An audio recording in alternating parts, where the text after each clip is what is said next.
Hi, everyone. Today I want to talk about something fun, how to stop being silly. Yes, sometimes we do silly things. We forget keys. We say the wrong words. We make bad choices. But guess what? We can get better. Let's learn how. Tip 1, ask more questions. Smart people ask questions. If you don't understand something, ask. Example, in school, at work, or in life, don't feel shy. Questions make you learn faster. Tip 2, read every day.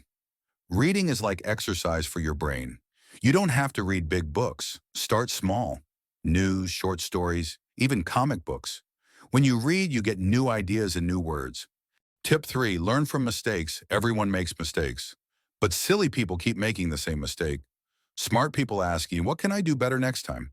So when something goes wrong, write it down, think about it, and change. Tip 4, spend time with smart people.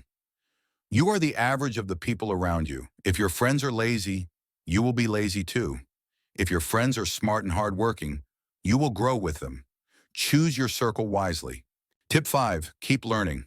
Never stop learning. Take a class, watch videos, try new hobbies. The more you learn, the more interesting you become. Ending and call to action. So to stop being silly, ask questions, read every day, learn from mistakes, spend time with smart people, and keep learning. If you enjoyed this video and learned something new, click like, subscribe, and share it with your friends. Remember, your brain is like a muscle. Use it or lose it.